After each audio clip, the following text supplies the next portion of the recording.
محرومیاں، ناآسودگیاں اور تشنہ خواہشات آدمی کے خون میں فساد برپا کر دیتی ہیں، جس کا منطقی نتیجہ فساد خلق کی صورت میں لمحہ پذیر ہوتا ہے۔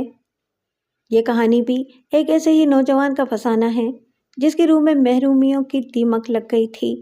تشنہ خواہشوں نے فصیلے جسم میں دراڑیں ڈال دی تھیں، اس کی محنتیں عکارت ہو گئی تھیں، اس کی صلاحیتوں کو سفارش، دھونس اور دولت کے سائبان میں بیٹھنے والوں نے تپتی دھوپ میں جھلسنے پر مجبور کر دیا تھا۔ جب اس نے اپنا احتساب کیا، معاشرے کا محاسبہ کیا، تو خوشحالی اور ترقی کی سمت جانے والا ہر راستہ سرخ راستے سے نکلتا دکھائی دیا، اور پھر وہ بھی اسی راستے کا مسافر بن گیا۔ مگر ایک دن جب اس نے ہجرتوں کے عذاب کی کہانی سنی تو اس کی کہانی بدل گئی۔ السلام علیکم لسنرز، آئیے محترمہ شائستہ وحید کی ایک کرائم سسپینس تھرل سٹوری سنتے ہیں جس کا عنوان ہے سرخ راستے۔ تو آئیے شروع کرتے ہیں۔ جیل جانے کے بہت سے فائدے ہیں۔ عمر کے ماہ و سال کو ترتیب دینے کی فرصت مل جاتی ہے، اپنا حساب ہو جاتا ہے، خامیوں اور خوبیوں کی فہرستیں تیار کرنے میں آسانی رہتی ہے، بعض اوقات صحیح فیصلے کرنے میں بھی مدد مل جاتی ہے۔ ہم نے بھی اپنی تاریک عمر کا روشن فیصلہ جیل کی کوٹری میں ہی کیا ہے۔ باہر کی دنیا جینے کی حوث پیدا کرتی ہے اور جینے کے لیے مثبت سوچ کے دروازے بند کرنے پڑتے ہیں۔ فرد معاشرے کا عکاس ہوتا ہے، دیکھ کے ایک چاول کی مانند، اور میں ایک تجزیہ نگار کی حیثیت سے یہ جانتا ہوں کہ دانش محمود عرف دانی معاشرے کی پیشانی پر ایک بدنما داغ ہے۔ اسے مر جانا چاہیے تاکہ اس چیچک زدہ معاشرے کا ایک ہی تھپا سہی دور ہو جائے، اور یہ جیل کی دین ہے کہ میں نے اس وحشی مجرم کے بارے میں یہ فیصلہ کیا، ورنہ باہر کی دنیا میں اس کا موقع کہاں ملتا ہے۔ باہر سمجھانے والے ہوتے ہیں، چاہنے والے ہوتے ہیں، چاہے جانے والے ہوتے ہیں، زنجیریں اور بندھن ہوتے ہیں، روشنی ہوتی ہے، اور اس تیز روشنی میں سچ دیکھنے کا موقع نہیں ملتا۔ تاریکیاں اس روشنی سے بدر جہاں بہتر ہوتی ہیں کہ ان میں سچائیاں نظر آتی ہیں۔ اگر مجھے جیل کی کوٹری میں تاریکیوں کی ہم نشینی نہ ملتی تو شاید یہ فیصلہ نہ کر پاتا، اور ایک مجرم قانون کے کھوٹے سکوں کے سہارے پھر اپنی وحشت گری کے لیے آزاد ہو جاتا۔ میں نے انہی تاریکیوں کے مشورے سے اس نیک کام کا فیصلہ کیا اور اپنی دانست میں معاشرے کا ایک بدنما داغ دور کیا۔ آج میں دانی نہیں، صرف دانش ہوں۔ دانی کو تو میں سزائے موت دلوا چکا ہوں۔ صبح یہ انسان نما جانور تختۂ دار پر لٹک جائے گا، اس کی گردن 1 فٹ لمبی ہو جائے گی، اس کی آنکھیں حلقوں سے ابھر کر باہر آ جائیں گی، اس کی سرخ زبان 8 انچ باہر لٹک جائے گی، اس کا جسم رسے میں لٹک کر پھڑ پھڑا جائے گا اور ساکت ہو جائے گا۔ نہایت مناسب انجام ہے یہ اس وحشی کا۔ لوگ کتنے حیران تھے۔ پولیس نے مجھے گرفتار کیا، میں نے مدافعت کرتے ہوئے 3 گھنٹے تک پولیس سے مقابلہ کیا۔ 8 پولیس والے زخمی ہوئے، میں تو نکل بھاگا تھا، بس ایک ٹھوکر لگ گئی۔ مجھے گرفتار کرانے والا وہ پتھر تھا جو راستے میں آ گیا تھا، اور وہ پتھر نہ ہوتا تو کہانی دوسری ہوتی، مگر پتھر نے کہانی بدل ڈالی۔ میں اس پتھر کا بھی ممنون ہوں۔ اس کے بعد میرے کئی ریمانڈ لیے گئے۔ بڑے بڑے سورماؤں نے میری زبان کھلوانے کے چیلنج قبول کیے اور میں ان کا مذاق اڑاتا رہا، مگر مجھے رنگے ہاتھوں پکڑا گیا تھا، اس لیے پولیس زیادہ پریشان نہیں تھی۔ البتہ میرے وکیل صاحب ماہر فن تھے، انہوں نے مجھے ایسے ایسے گر سمجھائے کہ پبلک پراسیکیوٹر کو دانتوں تلے پسینہ آ گیا۔ عدالت کا رویہ بدلنے لگا اور میرے چاہنے والوں کے چہرے کھل گئے، اور اس کے بعد میرا رابطہ ان تنہائیوں سے ہوا اور گھور تاریکیوں میں نے دانی سے ملاقات کی، اسے قریب سے دیکھا، اس کی کہانی سنی۔ پس منظر میں دانش محمود ضرور تھا، لیکن پیش منظر میں دانی تھا۔ نہ ماضی میں کوئی تعریف ہو سکتی تھی اور نہ حال میں، لیکن حال کا دانی انتہائی قابل نفرت تھا۔ اسے دیکھ کر مجھے گھن آنے لگی اور میں اس کا دشمن بن گیا۔ پھر عدالت کے فیصلے سے پہلے ہی نہ جانے دانی کے خلاف میں نے فیصلہ کیوں کر دیا۔ میں نے کہا، دانی، تم معاشرے کا ناسور ہو، میں تمہیں موت کی سزا دیتا ہوں۔ اس کے بعد میں نے قانون کا کھیل بدل دیا۔ میں نے دانی کے خلاف ایسے بیانات دیے، اس کے جرائم کے ایسے انکشافات کیے کہ عدالت پریشان ہو گئی۔ معزز جج صاحب کی سمجھ میں نہیں آیا کہ دانی کو کتنی بار موت کی سزا دیں۔ میرے وکیل صاحب بضد ہو کر میرے کیس سے دستبردار ہو گئے اور میں نے دانی کے لیے سزائے موت حاصل کر لی۔ چاہنے والے روئے، چاہے جانے والے روئے، زنجیروں کی کڑیوں نے منہ کھول دیے، مگر میں نے دانی پر رحم نہ کیا۔ اس کے لیے عدالت میں اپیل بھی نہ ہونے دی، اور مجھے خوشی ہے، آخر میں نے بھی ایک نیک کام کر ہی ڈالا۔ شاید قبر کی گہری تاریکیوں میں میرے اس عمل سے کوئی ننھا سا سوراخ کھل جائے، جس سے روشنی کا ایک فقط ہوا کا ایک احساس داخل ہو جائے۔ صرف آج کی رات کا یہ حصہ باقی ہے، صبح نجات مل جائے گی۔ دانی ہوگا نہ دانش محمود۔ کال کوٹری کے سامنے گشت کرتے ہوئے سنتری ہر بار رک کر میرا چہرہ دیکھتے ہیں، مجھے عبادت کرنے کی تلقین کرتے ہیں۔ میں انہیں کیسے بتاؤں کہ میں خدا سے شرمندہ ہوں؟ کیا سوچے گا وہ؟ زندگی بھر گناہ کیے اور ایک نیک کام کر کے صلے کے لیے ہاتھ پھیلا دیے۔ وہ مجھ سے کہتے ہیں، کسی چیز کی ضرورت ہے تمہیں؟ ہے، بتاؤ۔ بچپن کا ایک دن مل سکے تو لا دو۔ میں وہ معصوم چہرہ دیکھنا چاہتا ہوں جو دانی کا نہیں تھا۔ سنتری سوچتے ہیں کہ میرا ذہنی توازن بگڑ رہا ہے۔ موت کے خوف نے مجھے حواس باختہ کر دیا ہے۔ وہ مجھ سے کہتے ہیں، اللہ کو یاد کرو بابو، اللہ مشکل آسان کرے گا۔ اللہ اکبر، اللہ اکبر۔ بھائی دانش میاں، کلی کرو، اذان ہو گئی، سحری کا وقت ختم، روزے کی نیت کر لو۔ چلو میں بتاتی ہوں۔ میں نے پہلا روزہ رکھا تھا، عزیزوں کو دعوت دی گئی تھی، ناز برداریاں ہو رہی تھیں، ہنگامے ہو رہے تھے، افطاری تیار ہو رہی تھی۔ فیڈرل بی ایریا میں یوسف پلازا کے پیچھے 120 گز کے گھر کے سامنے والی گلی میں شامیانہ لگ گیا تھا، چھڑکاؤ کر کے کرسیاں بچھا دی گئی تھیں، لوگ آنا شروع ہو گئے، پھولوں کے ہار میری گردن میں ڈالے جا رہے تھے، تحفے لائے جا رہے تھے، نوٹوں بھرے لفافے میری جیب میں بھرے جا رہے تھے۔ بہت خوش تھا میں۔ ماموں میاں نے پوچھا، کون سی کلاس میں ہو دانش بیٹے؟ تیسری میں ماموں جان۔ بڑے ہو کر کیا بنو گے؟ ڈاکٹر، میں نے جواب دیا۔ یہی بتایا گیا تھا مجھے۔ اورنگی ٹاؤن ہو یا موسیٰ کالونی، ہر گھر سے چند ڈاکٹر، چند انجینئر اور کچھ پائلٹ بستے بغل میں دبائے اسکول جاتے ہوئے نظر آتے ہیں، جہاں مس ہوتی ہیں، سر ہوتے ہیں، مگر کلاسوں سے باہر، دفتر میں یا اسکول کے کینٹین میں، کلاس میں بھی آتے ہیں، بچوں سے ان کی ڈائریاں لیتے ہیں جو یہ اسکول سے 5 روپے، 8 روپے یا 10 روپے کی ملتی ہیں، پھر اس میں رپورٹیں لکھتے ہیں، آپ کا بچہ حساب میں بہت کمزور ہے، اسے حساب یاد کرائیے، انگلش بہت خراب ہے، اسے ٹھیک کرائیے، فیس ہر ماہ کی 5 تاریخ تک ضرور بھیج دیجیے، وغیرہ وغیرہ۔ اس طرح بچپن میں سارے بچے ڈاکٹر، انجینئر اور پائلٹ ہوتے ہیں۔ اس ملک کو صرف انہی 3 شعبوں کی ضرورت ہے، کوئی اسے ہٹ کر نہیں سوچتا۔ کوئی بچہ نہیں جانتا کہ اس ملک کو زراعت پیشہ، صنعت کار اور دوسرے اہل ہنر بھی درکار ہیں۔ یہاں سوئی سے لے کر ہوائی جہاز تک امپورٹ ہوتے ہیں، نہ اسے زر مبادلہ کی ضرورت، نہ دیگر شعبوں کے فنکاروں کی۔ چنانچہ میں ڈاکٹر بنتا رہا۔ 4تھی، 5ویں، 6ٹھی کلاس سے گزارا گیا۔ میٹرک میں میرے نمبر 65% آئے، جبکہ میرے والد صاحب کا خیال تھا کہ انہیں 72 تک ہونا چاہیے تھا۔ مستقبل کے یقینی ڈاکٹر کے ذہن کو پہلا جھٹکا اسی دن لگا تھا۔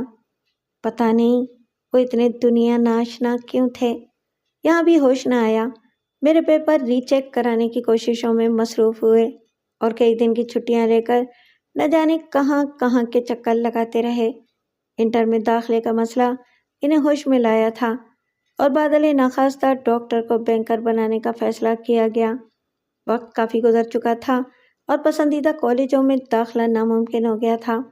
بھاگ دوڑ کے بعد اسلامیہ کالج میں داخلہ مل سکا۔ سارے افکار ہی بدل گئے تھے اور تعلیم سے میں خوفزدہ بھی ہونے لگا تھا۔ کتنی محنت کی تھی میں نے انٹر سائنس میں داخلے کے لیے، مگر اب میں کامرس کا طالب علم تھا۔ صدر جب عمر کی احساس لٹ جائے، جب اس کے دھاگے کٹ جائیں تو بددلی پیدا ہو جاتی ہے۔ اب تک میں نے دنیا کی طرف سے آنکھیں بند رکھی تھیں۔ سب کچھ میرے سامنے تھا مگر میں نے اسے بغور نہ دیکھا تھا۔ میں سوچا کرتا تھا کہ ڈاکٹر بن جاؤں، اس کے بعد دنیا دیکھوں گا، لیکن میرے دوست روکے گئے تھے۔ مجھے چونکایا گیا تھا۔ تب میں نے چونک کر اطراف میں دیکھا۔ بہت سے شناسا اور دوست تھے، صاحب حیثیت بھی، میرے جیسے بھی، بس اسکول کی دوستی رہی تھی ان سے۔ وہ اس سے زیادہ دوستی چاہتے تھے مگر میں اس کا متحمل نہ ہو سکتا تھا، اور جب کالج کی زندگی دیکھی تو رحمان سے ملاقات ہو گئی۔ یار، کہاں غائب ہو گئے ہو؟ داخلہ کہاں لیا؟ اسلامیہ کالج میں۔ کیوں؟ بس پرسنٹیج کم آ گئی تھی۔ تیری؟ ہاں، اپنی ہی بات کر رہا ہوں یار۔ تم کہاں ہو؟ آدمچی میں۔ ہیں؟ میرا منہ حیرت سے کھل گیا۔ رحمان ہنس پڑا۔ منہ بند کر، مکھی گھس جائے گی، اس نے کہا۔ مگر رحمان، یار معاف کرنا، تم لوگ تو میرا مطلب ہے کہ توفیق اور رب نواز تو پڑھنے سے الرجک تھے؟ پھر؟ رحمان نے کہا۔ تمہیں وہاں داخلہ کیسے مل گیا جبکہ وہاں تو؟ ابا کی دین ہے، رحمان ہنس کر بولا۔ تجھے پتا ہے ابا جان AGPR میں ہیں۔ میں نے اپنے والد سے کہا، کوئی سفارش کرانی چاہیے تھی آپ کو، میرے دوست تو بہت اچھے کالجوں میں چلے گئے ہیں۔ اسلامیہ کیا برا ہے؟ بالکل نہیں، میرا مطلب ہے کہ اگر کوشش کر لی جاتی تو اسلامیہ میں بھی داخلہ نہ ملتا۔ محنت کرو، وقت خود تمہیں اپنے درمیان جگہ دے گا۔ میں اس سے زیادہ کر سکتا تو ضرور کرتا۔ میرے والد خود بھی افسردہ تھے، مزید ان سے کیا کہتا۔ ٹھنڈی سانس لے کر خاموش ہو گیا، لیکن دل میں ایک خلش رہ گئی تھی۔ ایک آدھ دن کا معاملہ ہوتا تو بھول جاتا، یہاں تو بچپن سے ایک تصور ذہن میں رچا ہوا تھا، ایک نظریہ آگے بڑھا رہا تھا، اور اب سب کچھ اچانک ختم ہو گیا تھا۔ ڈاکٹروں کو میں نے ہمیشہ غور سے دیکھا تھا، ان کے گفتگو کرنے کے انداز، ان کی چال ڈھال، ان کی گفتگو کی نفاست، ہر چیز اپنی اپنی سی لگتی تھی، اور میں تصور میں خود کو ان کی جگہ کھڑا کر لیتا تھا۔ لیکن اب جب کبھی تنہائیاں نصیب ہوتیں تو میری آنکھوں کے سامنے ایک خلا کے سوا کچھ نہ تھا۔ مستقبل میں میری اپنی شخصیت کیا ہوگی، اس کا تعین اب ناممکن ہو گیا تھا۔ بہر طور تعلیم کا حصول ضروری تھا، گھریلو معاملات کا اندازہ بھی اب آہستہ آہستہ ہوتا جا رہا تھا۔ میرے والد ایک پرائیویٹ فرم میں ملازم تھے، اور بس گھر کی گاڑی چل رہی تھی۔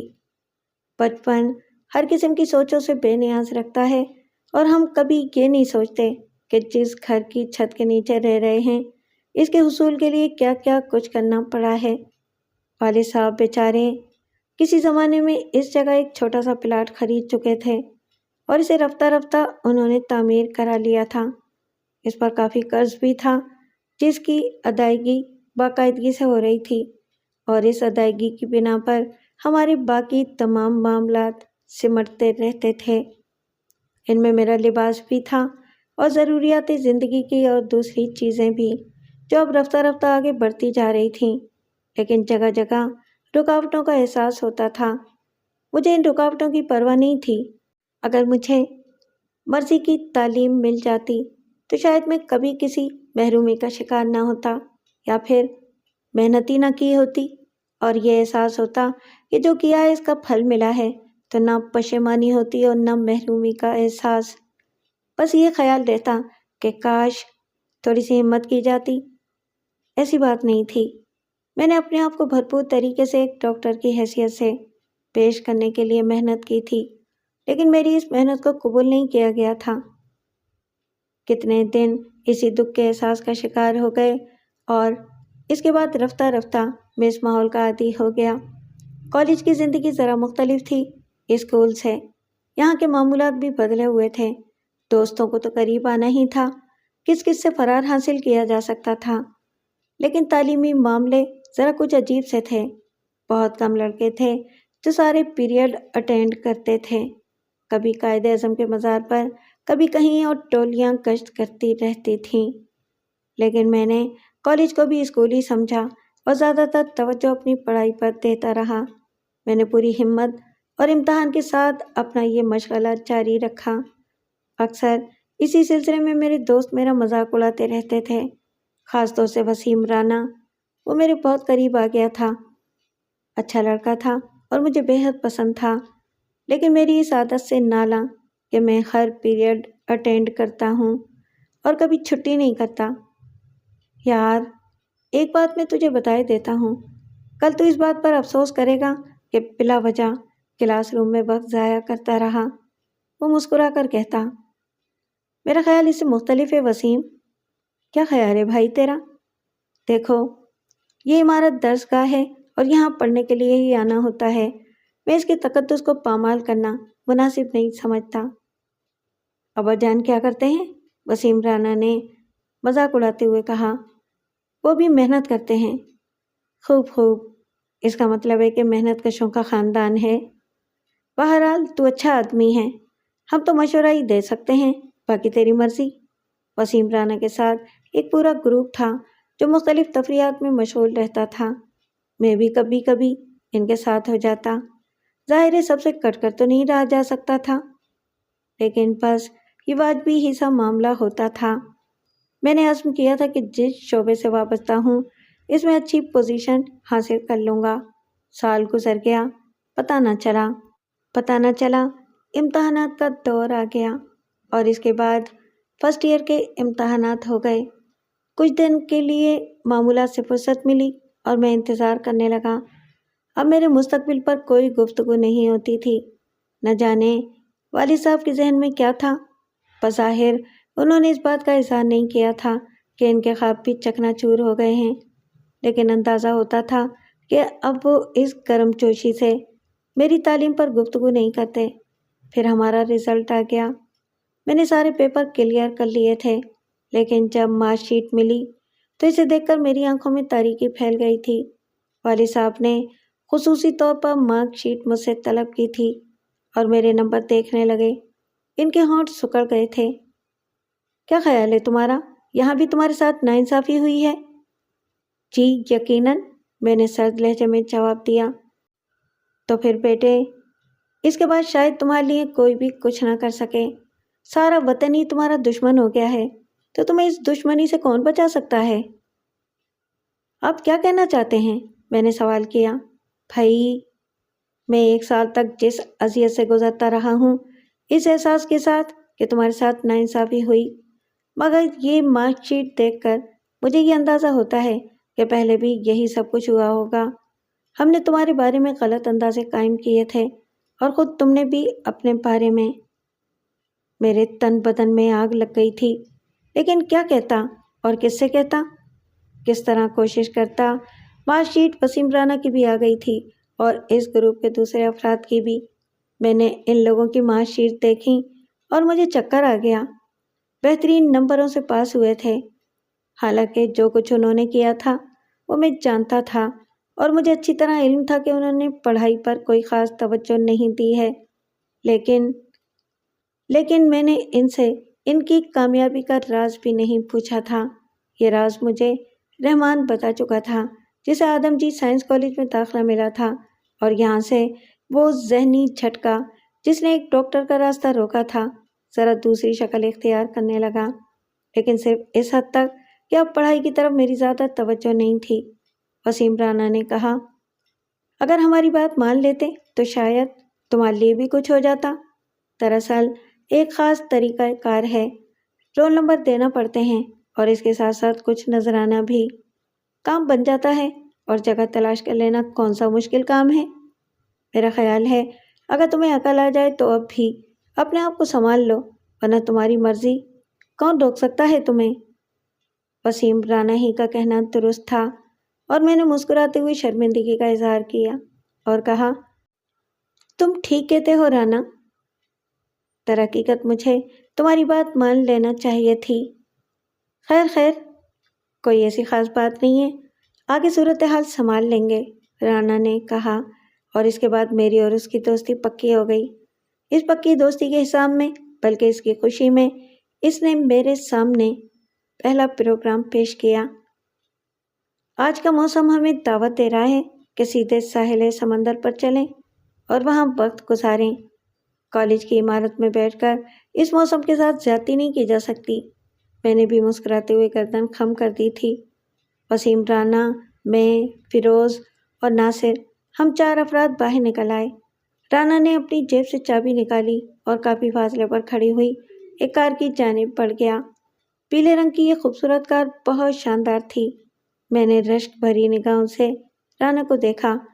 اس نے کار کا دروازہ کھولا اور اب بھی دروازہ کھول کر باقی 2 افراد کو پیچھے آنے کی پیشکش کی اور مجھے اپنے ساتھی بٹھا لیا۔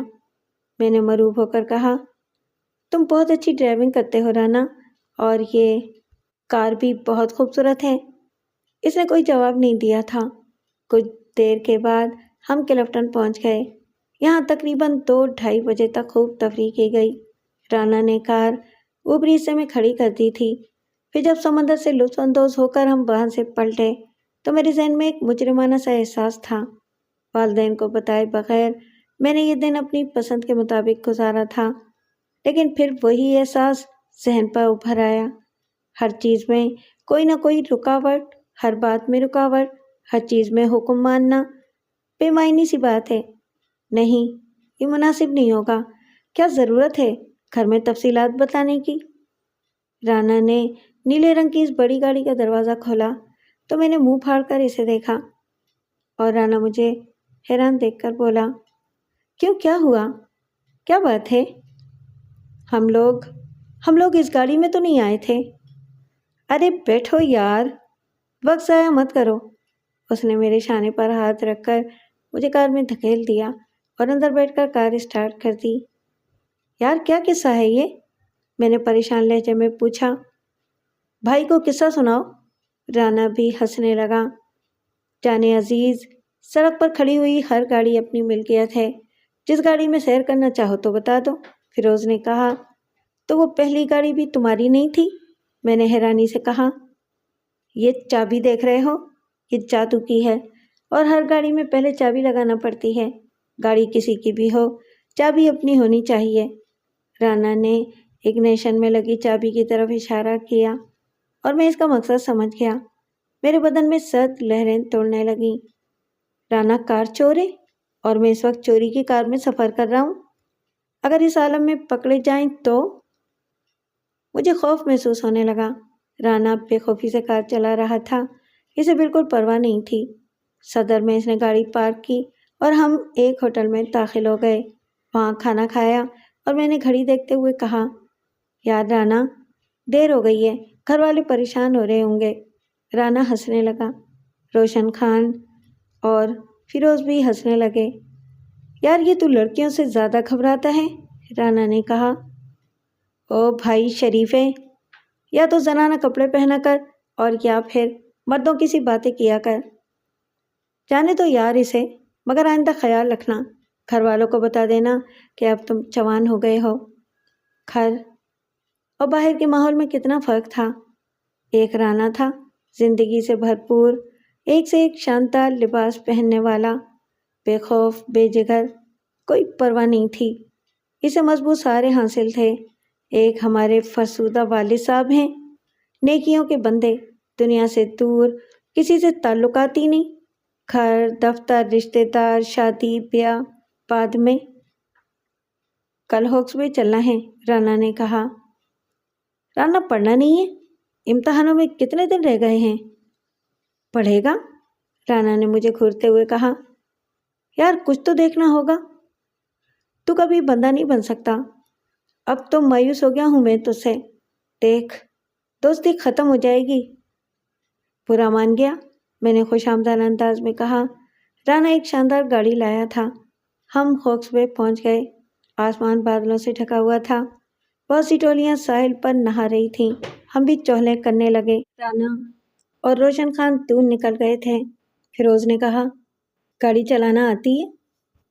نہیں، آج تجھے سکھاؤں، فیروز بولا، اور پھر وہ مجھے ڈرائیونگ سکھانے لگا۔ بڑا لطف آ رہا تھا۔ دیر تک ہم گاڑی چلاتے رہے تھے کہ ایک بار میں نے گاڑی ریورس کرتے ہوئے پتھر سے ٹکرا دی۔ ہم دونوں نے نیچے اتر کر دیکھا، قیمتی گاڑی میں کافی بڑا ڈینٹ پڑ گیا تھا۔ میں نے افسوس بھرے انداز میں کہا، یار برا ہوا، بڑی عمدہ گاڑی تھی، خراب ہو گئی۔ فیروز ہنسنے لگا اور پھر بولا، ارے ہونے دے یار، ہمارے کون سے باپ کی گاڑی ہے؟ چلو ابا کی ٹریننگ پھر ہو جائے گی، آؤ کولڈ ڈرنک پئیں۔ کچھ فاصلے پر ایک کولڈ ڈرنک کا اسٹال لگا ہوا تھا جو سوزوکی کے اندر لگا تھا۔ وہاں ایک ہی آدمی تھا۔ ہم دونوں ٹہلتے ہوئے اسٹال کی جانب بڑھ گئے۔ وسیم، رانا اور روشن خان نہ جانے ساحل پر کہاں نکل گئے تھے، نظر نہیں آ رہے تھے۔ ہم کولڈ ڈرنک کے اسٹال کی جانب بڑھ رہے تھے کہ دور سے دو لڑکیاں بھی اس جانب بڑھتی نظر آئیں۔ ان میں سے ایک نے گلابی رنگ کا سوٹ پہن رکھا تھا جو اس کے چہرے کے رنگ سے مل رہا تھا، مکئی کے ریشوں کی طرح سنہرے بال اور کٹورا جیسی آنکھیں۔ دوسری ذرا سانولے سے رنگ کی تھی اور اس نے 2 کلر کا سوٹ پہن رکھا تھا۔ وہ ہم سے پہلے اسٹال پر پہنچ گئیں اور انہوں نے بھی کولڈ ڈرنک طلب کر لی ہے۔ ہم چند لمحات کے بعد اسٹال پر پہنچے۔ میں اس گلابی سوٹ والی کو دیکھ رہا تھا اور اس کی حسین آنکھیں نہ جانے کیوں مجھے اپنے وجود میں اترتی ہوئی محسوس ہوئی تھیں۔ چند لمحات میں اسے دیکھتا رہا۔ فیروز نے کولڈ ڈرنک والے سے کولڈ ڈرنک طلب کر لیے تھے۔ وہ معذرت آمیز لہجے میں بولا، معافی چاہتا ہوں بابو جی، 2 ہی رہ گئے تھے، اب اور نہیں ہیں۔ اوہو بھائی، بڑی پیاس لگ رہی ہے، پانی ہے؟ نہیں بابو جی، گندا پانی ہے، بوتلوں کا دھلا ہوا۔ چھوڑ یار، شہر سے اتنی دور آیا اور اتنی سی بوتلیں لے کر آیا، میں نے کہا، اور اسی وقت گلابی سوٹ والی میری طرف دیکھ کر بولی، آپ یہ لے لیجیے گا، میں نے چھوا نہیں ہے۔ ارے نہیں شکریہ، بے حد شکریہ، اب ایسی بات بھی نہیں ہے، پلیز لے لیجیے، کوئی حرج نہیں ہے، یہ میری ساتھی لڑکی پی چکی ہے، ورنہ یہ بھی میں آپ کو دے دیتی۔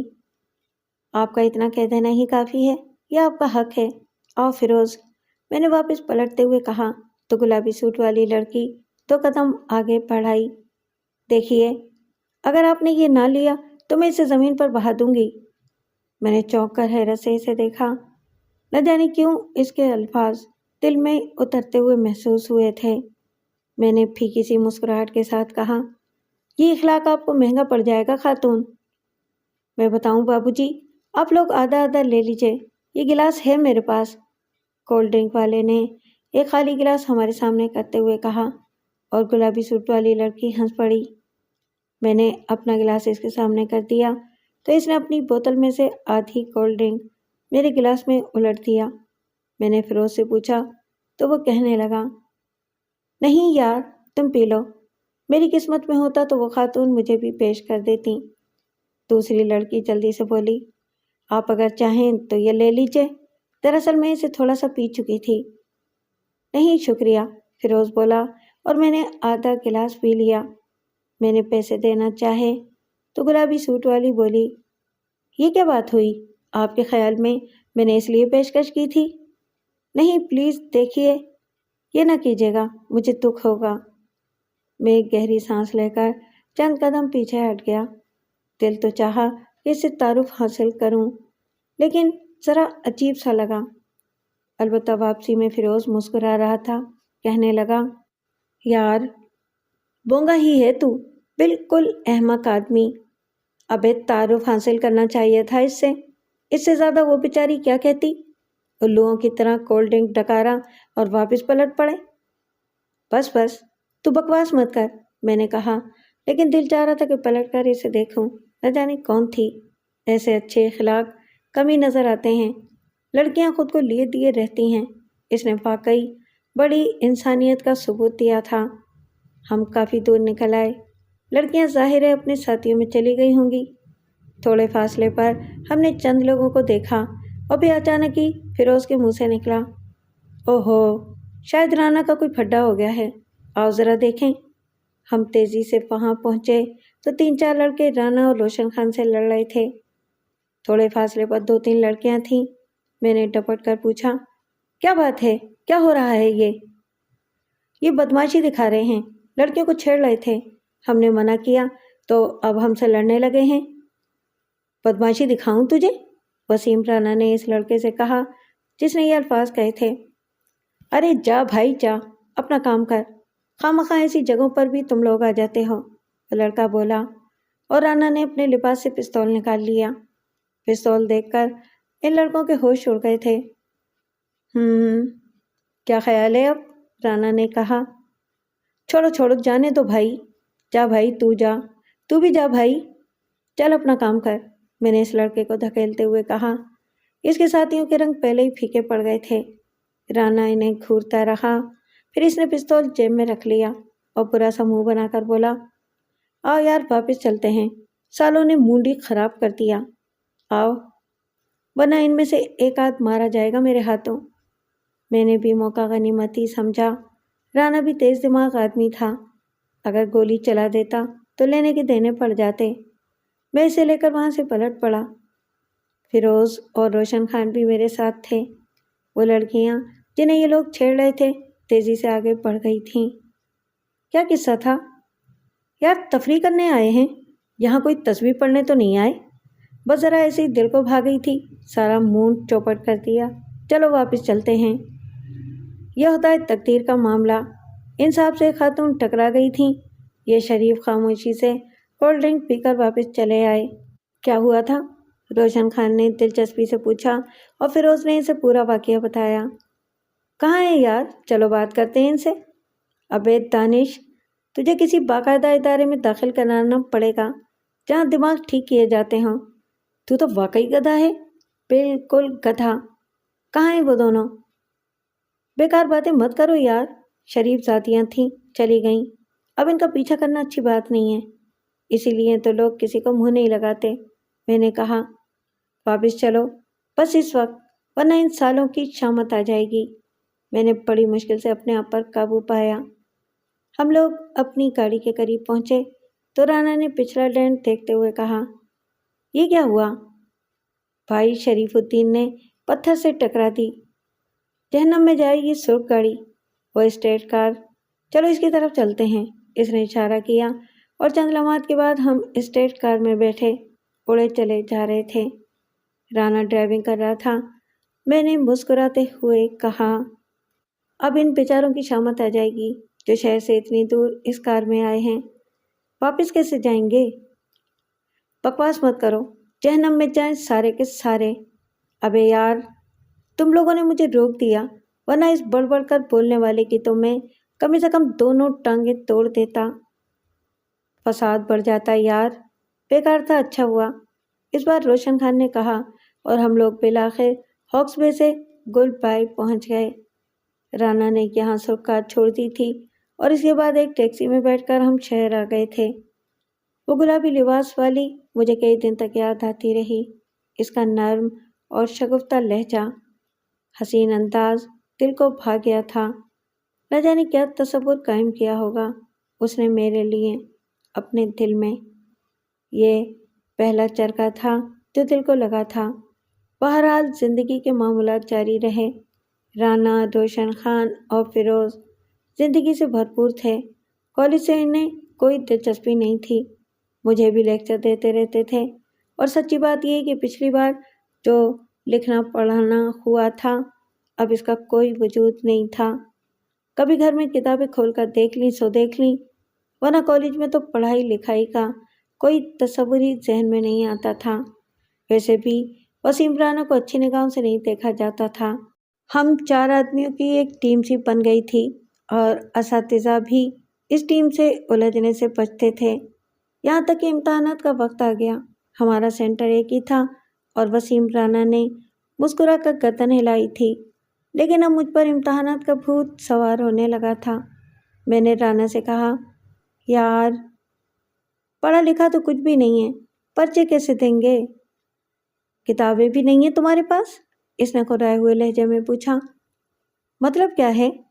سینٹر میں جاؤ تو جس مضمون کا پیپر ہو اس کی کتاب لیتے آنا، بس جو میں کہہ رہا ہوں وہی کرنا۔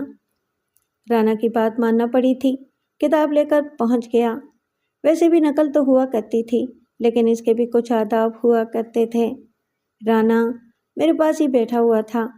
پیپر تقسیم ہو گیا اور رانا نے کتاب کھول کر سامنے رکھ لی، لیکن اس کے ساتھ ساتھ ہی اس نے اپنے سامنے ڈیسک پر پستول نکال کر رکھ لیا تھا اور بڑے اطمینان سے کتاب میں سے پیپر کر رہا تھا۔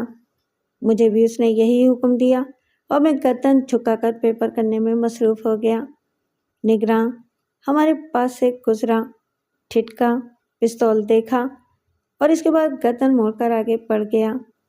ہم بڑے اطمینان سے پیپر کرنے میں مصروف رہے تھے۔ رانا طریقہ کار سے واقف تھا۔ بورڈ کے پینل کے آنے سے پہلے اس نے اپنا کام مکمل کر لیا اور کتاب چھپا دی۔ نگراں پستول دیکھ چکا تھا۔ اسے عزت اور زندگی عزیز تھی، چنانچہ وہ کیا بولتا۔ تمام پیپر اسی طرح ہوئے اور امتحانات ختم ہو گئے۔ گھر کے حالات ایسے ہی تھے جیسے ایک پرائیویٹ فرم میں نوکری کرنے والے سرپرست کے گھر کے ہو سکتے ہیں، لیکن یہ گھر کی زندگی سے مجھے کوئی دلچسپی نہیں رہ گئی تھی۔ رانا تھا، روشن خان اور فیروز کے ساتھ پورا شہر تھا۔ سب کچھ اپنا تھا۔ کئی گاڑیوں کو بری طرح تباہ کرنے کے بعد مجھے اعلیٰ قسم کی ڈرائیونگ آ گئی تھی۔ ایک شام تنہا تھا، فیروز کے گھر گیا تھا جو حسن اسکوائر پر رہتا تھا۔ وہ موجود نہیں تھا۔ ٹہلتا ہوا آگے بڑھ گیا۔ کچھ دور پہنچا تھا کہ عقب سے آواز آئی، ہیلو۔ آواز نسوانی تھی اور دلکش تھی۔ گردن خود بخود مڑ گئی اور میں نے اسے ایک نگاہ میں ہی پہچان لیا۔ وہی گلابی سوٹ والی گل بدن تھی اور مخاطب مجھے ہی کیا گیا تھا۔ وہ مسکرا دی۔ ہیلو، میں نے ہنس کر کہا۔ پہچانا آپ نے مجھے؟ وہ بولی۔ کیوں نہیں، آپ کی کولڈ ڈرنک پی ہے؟ میں نے مسکرا کر کہا۔ نمک کھا کر نمک حلالی کی جاتی ہے میرا خیال۔ اوہ، وہ ہنس پڑی۔ یہاں کہاں؟ ایک دوست سے ملنے آیا تھا۔ مل لیے؟ موجود نہیں تھا۔ آپ کہاں رہتے ہیں؟ فیڈرل بھی ایریا میں۔ آپ ہمارے علاقے میں ہمارے مہمان ہوئے۔ آپ کہاں رہتی ہیں؟ میں تھوڑے فاصلے پر بیت المکرم کے پیچھے، اس نے کہا اور پھر جلدی سے بولی، آئیے آپ کو چائے پلاؤں۔ کہاں؟ میں نے سوال کیا۔ سکون بے حد پرسکون ہوتا ہے، اس نے کہا اور میں نے شانے ہلا دیے۔ ایسی کوشش اس سے پہلے میں نے نہیں کی تھی۔ زندگی اس تصور سے خالی بھی نہیں تھی، لیکن بس کوئی خاص جدوجہد نہیں کی تھی اس سلسلے میں۔ یہ لڑکی مجھے ہوکس بے پر بھی پسند آئی تھی۔ اس نے خود ہی میری جانب التفات کا اظہار کیا تھا اور اب اس کے اچانک مل جانے سے مجھے ایک انوکھی خوشی کا احساس ہو رہا تھا۔ ہم کیفے سکون میں جا بیٹھے۔ اس نے چائے کے ساتھ اسنیکس بھی طلب کر لیے تھے۔ میں نے مسکراتے ہوئے کہا، آپ مہمان نواز خاتون ہیں، لیکن کیسی عجیب بات ہے کہ ہم دونوں ایک دوسرے کے نام سے بھی واقف نہیں ہیں۔ نہیں، ایسی کوئی عجیب بات بھی نہیں ہے۔ ابھی میں آپ کو اپنا نام بتا دیتی ہوں، آپ مجھے اپنا نام بتا دیجیے۔ جی ارشاد، میں نے کہا اور وہ مسکرا کر بولی، میرا نام سریا ہے، والد کا نام ناصر حیات ہے، PIA میں انجینئر ہیں اور خدا کے فضل سے ہم بڑی اچھی زندگی گزار رہے ہیں۔ میرے 2 بڑے بھائی ملک سے باہر ہیں، بہن میں اکلوتی ہی ہوں، والدہ ہیں، والد ہیں۔ میرا خیال ہے کہ خاصا تفصیلی تعارف ہو گیا۔ یقیناً فدوی کو دانش محمود کہتے ہیں اور درمیانے درجے کا آدمی ہوں، عزیز و اقارب ہیں، رشتہ دار ہیں۔ والد صاحب ایک پرائیویٹ فرم میں ملازمت کرتے ہیں۔ خود BCom فائنل کا امتحان دے کر نتیجہ آنے کا انتظار کر رہا ہوں۔ یہ ہے تمام صورتحال۔ میں BSc کر رہی ہوں، سال دوئم میں ہوں، PCHS گرلز کالج میں پڑھتی ہوں۔ ہم دونوں ہنستی ہے، چائے سے شغل ہوتا رہا۔ نہ جانے مجھے کیوں ایک انجانی سی خوشی کا احساس ہوتا تھا۔ یہ خوشی اب تک کی تمام کیفیات سے مختلف تھی۔ میں نے اس سے کہا، سریا صاحبہ، ایک سوال کرنا چاہتا ہوں۔ جواب ذرا مشکل ہوگا، لیکن دے دیجیے تو بہتر ہے۔ آپ سوال کیجیے، اس نے کہا۔ موجودہ معاشرے میں ایک دوسرے سے اجتناب برتا جاتا ہے، میرا مطلب ہے کہ لڑکی لڑکے کے درمیان، لیکن آپ نے ہوکس بے پر بھی بڑی اپنائیت کا احساس دلایا تھا، اور اب بھی یہاں دیکھ کر آپ نے مجھے نظر انداز تو نہیں کیا۔ یہ صرف خوش اخلاقی ہے یا اس سے آگے بھی کوئی قدم اٹھایا جا سکتا ہے؟ وہ ایک لمحے کے لیے میرے سوال پر حیران سی رہ گئی، پھر اس کے چہرے پر کسی قدر خجالت کے آثار نظر آنے لگے، اور اس کے بعد وہ کافی دیر تک گردن جھکائے بیٹھی رہی۔ پھر کہنے لگی، دانش صاحب، بات دراصل یہ ہے کہ ایسے معاملات میں کچھ روایات کے تحت شرمایا بھی جاتا ہے، خاموشی بھی اختیار کی جاتی ہے، الجھنیں بھی پالی جاتی ہیں، لیکن میں سمجھتی ہوں کہ وقت بہت تیز رفتار ہو چکا ہے۔ ہم جو کہنا چاہتے ہیں، جو کرنا چاہتے ہیں، اس میں طویل انتظار اور ایک دوسرے کے وقت کی بربادی اب موضوع نہیں رہی ہے۔ بس یوں سمجھ لیجئے کہ اس دن ہاکس بے پر آپ اتفاقی طور پر مجھے ملے۔ شاید آپ کی جگہ کوئی اور ہوتا تو میں اسے یہ پیشکش نہیں کرتی۔ آپ مجھے اچھے لگے تھے، میں نے وہ پیشکش کر دی، اور اس کے بعد آج بھی آپ کو نظر انداز نہیں کر سکی، بلکہ کئی دن تک آپ کو یاد کرتی رہی تھی۔ اس رویے کو آپ اخلاق سے آگے کی کوئی چیز کہہ لیجئے، بلکہ میرا خیال ہے کہ ایسا ہے۔ اس سے زیادہ اس موضوع پر آپ مجھ سے اور کوئی بات نہ کیجیے گا۔ مجھے عجیب سی مسرت کا احساس ہو رہا تھا، اس نے میری محبت کا اقرار کر لیا تھا۔ پھر اچانک میں نے تعجب سے اسے دیکھا تو وہ بولی، جانتے ہی ہو اس دن کیا ہوا؟ کس دن؟ میں نے اسے سوالیہ نگاہوں سے دیکھا۔ وہیں ہاکس بے پر کسی کمبخت نے ہماری گاڑی اٹھا لی، اور ہم اتنی پریشانیوں سے دو چار ہوئے کہ بیان نہیں کر سکتے۔ پکنک پر آئی ہوئی ایک پارٹی سے لفٹ لینا پڑی، تب کہیں جا کر شہر میں داخل ہوئے۔ بڑی پریشانی اٹھانی پڑی تھی ہمیں، اور وہ پکنک ایک یادگار ہو کر رہ گئی تھی۔ میرا دل دھک سے ہو گیا۔ واپسی میں رانا وسیم نے ایک سرخ اسٹیٹ کار اٹھائی تھی جسے ہم نے گلبائی پر چھوڑ دیا تھا۔ کہیں وہ گاڑی اسی کی تو نہیں تھی؟ میں نے اظہار ہمدردی کرتے ہوئے کہا۔ پھر آپ کی گاڑی مل گئی؟ ہاں، گلبائی پر کھڑی ہوئی مل گئی۔ ایسا ہی لفنگا تھا جو وہاں سے ہماری کار لے بھاگا۔ افسوس ہوا۔ کیا رنگ تھا آپ کی گاڑی کا؟ کون سی گاڑی تھی؟ سرخ رنگ کی کرولا اسٹیٹ، اس نے جواب دیا۔ میں نے چہرے سے کسی تاثر کا اظہار نہیں ہونے دیا۔ چائے ختم ہو گئی، میں نے اسے کہا، اخلاقاً بالکل نہ بیٹھیے گا، آپ نہ جانے کس کام سے گھر سے نکلی ہوں گی، لیکن دوسری ملاقات کے بارے میں ضرور پوچھوں گا جب دل چاہے۔ دراصل میرے والدین پرانے خیالات کے آدمی نہیں ہیں، ہم لوگ خاصی حد تک آزاد طبع ہیں۔ تاہم تھوڑی سی احتیاط کے ساتھ ہم روز بھی مل سکتے ہیں۔ ویسے روز ملنا نہیں چاہیے۔ آپ کے گھر ٹیلی فون ہے؟ میرے گھر ہے۔ آپ میرا فون نمبر لکھ لیجیے گا۔ شام کو 7:30 بجے بالکل مناسب وقت ہوتا ہے، آپ اس وقت مجھے فون کر لیجیے، ہم لوگ ملاقات کا وقت طے کر لیں گے۔ اور پھر وہ جملہ ادھورا چھوڑ کر خاموش ہو گئی۔ میں نے اس کا فون نمبر لکھ لیا، اور اس کے بعد اسی نے بل ادا کیا اور ہم باہر نکل آئے۔ وہ چلی گئی اور میں بھی واپس پلٹ پڑا، لیکن آج طبیعت پر ایک عجیب سی جولانی طاری تھی، اور پھر جی نہ چاہا کہ وسیم رانا، فیروز یا روشن خان کو اس کے بارے میں بتاؤں۔ یہ راز میرا اپنا ہے، وہ لوگ اس سلسلے میں نہ جانے کیا کیا بےہودہ باتیں کریں گے، چنانچہ اس کا تذکرہ نہ کرنا ہی بہتر ہے۔ اور میں اس تذکرے کو پی گیا۔ زندگی کے شب و روز وہی تھے، وسیم رانا سے ملاقاتیں، اس کے ساتھ مختلف قسم کے تفریحات میں حصہ لینا، اعلیٰ درجے کے ہوٹل، بوفے، کلب۔ رانا کے خرچ پر ہم تینوں ہی عیش کرتے تھے۔ ساتھ ساتھ ہی تیسرے چوتھے دن سریا سے ملاقات بھی ہوتی رہتی تھی۔ وہ کبھی کسی اپنی اس دوست لڑکی کے ساتھ بھی آ جاتی تھی جس کا نام نصرت تھا۔ اس نے نصرت کو اپنا رازدار بنا لیا تھا۔ لاؤبالی قسم کی لڑکی تھی، گھریلو حالات بہت بہتر، چنانچہ زندگی سے لطف اندوز ہو رہی تھی۔ ہمیشہ عمدہ اور سلیقے کے لباس پہنتی تھی۔ میں تھوڑا سا احساس کمتری کا شکار رہتا تھا، کیونکہ عموماً اس کے ساتھ گزرنے والے اوقات میں اخراجات اسی کے ہوا کرتے تھے۔ کبھی کبھی میں کچھ کر لیا کرتا تھا۔ ایک دن والد صاحب نے پوچھا، بیٹے تمہارا رزلٹ کب آ رہا ہے؟ میرا خیال ہے کہ اسی ماہ۔ کوئی ملازمت کی کوشش کرو، ضروری ہو گیا ہے۔ اب مہنگائی آسمان سے باتیں کرنے لگی ہے، میری اکیلی تنخواہ میں گزر نہیں ہوتی۔ اب تم پر نگاہیں جمی ہوئی ہیں، سنجیدگی سے سوچو، میں خود بھی کوشش کر رہا ہوں۔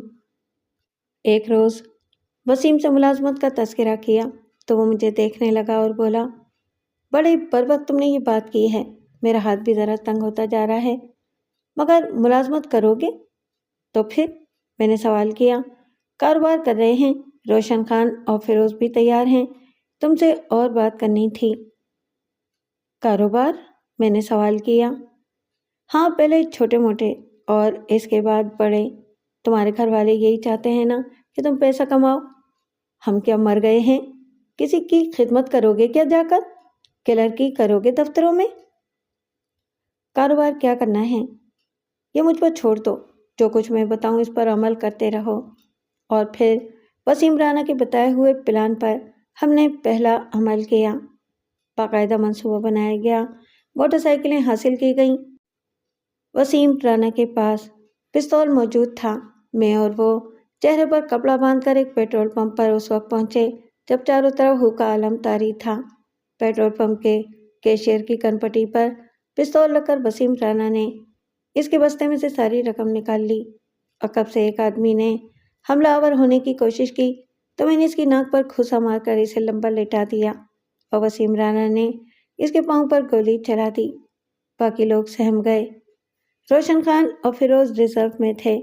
روشن خان کے پاس بھی پستول تھا اور وہ دوسری موٹر سائیکل پر انتظار کر رہا تھا کہ اگر حالات بگڑیں تو وہ ادھر سے فائرنگ شروع کر دے، لیکن کیشیئر نے مزید مزاحمت نہیں کی اور ہم وہاں سے کامیابی سے فرار ہو گئے۔ کیشیئر کے بستے سے جو رقم نکالی گئی تھی وہ 6,800 کے قریب تھی اور یہ رقم ہم نے آپس میں برابر تقسیم کر لی۔ 1,700 روپے میرے حصے میں آئے تھے اور میں سمجھتا تھا کہ اگر ملازمت کی جاتی تو ہو سکتا ہے ابتدا میں یہ پورے مہینے کی تنخواہ بھی نہ ہوتی۔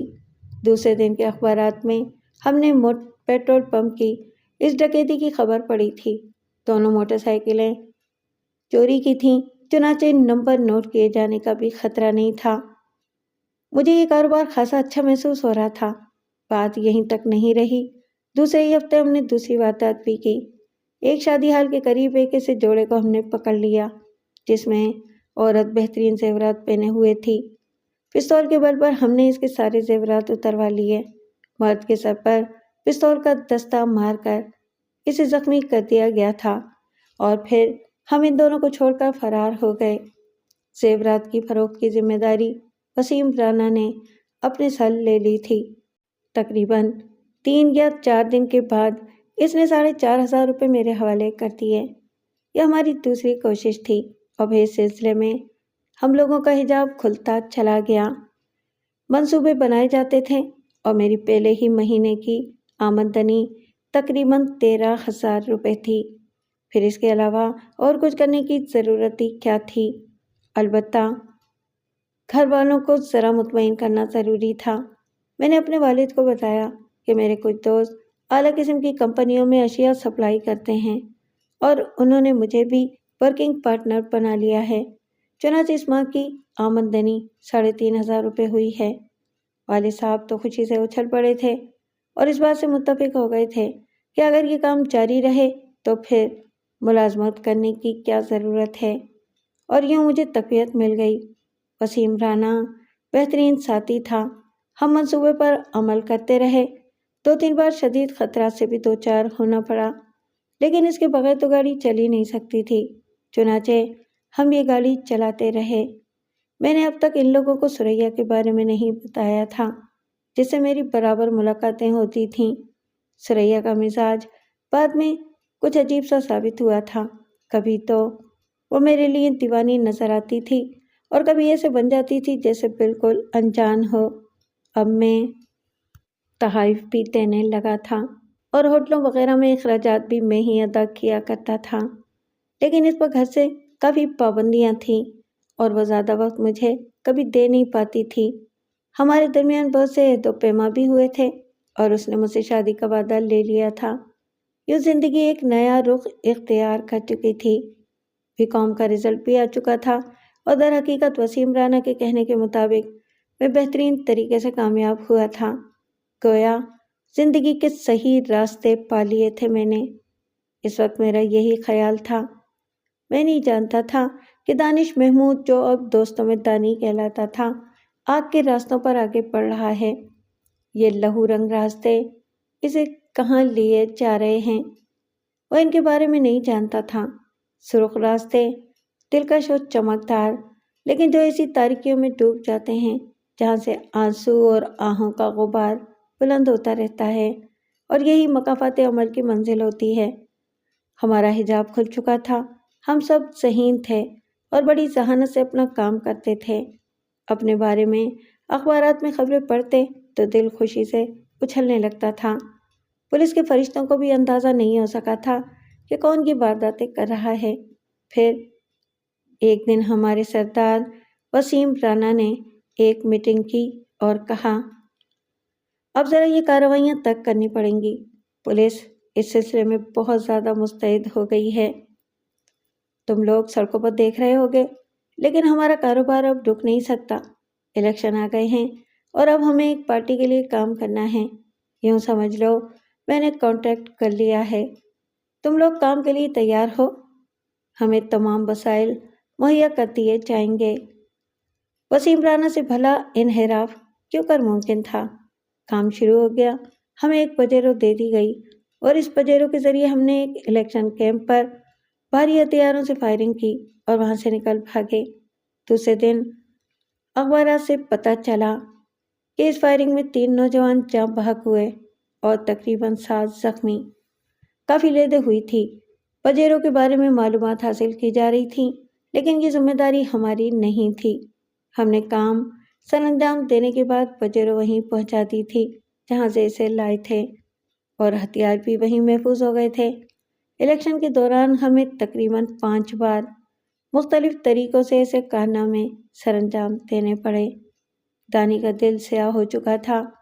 اب اسے اس بات کی پرواہ نہیں تھی کہ وہ کیا کر رہا ہے۔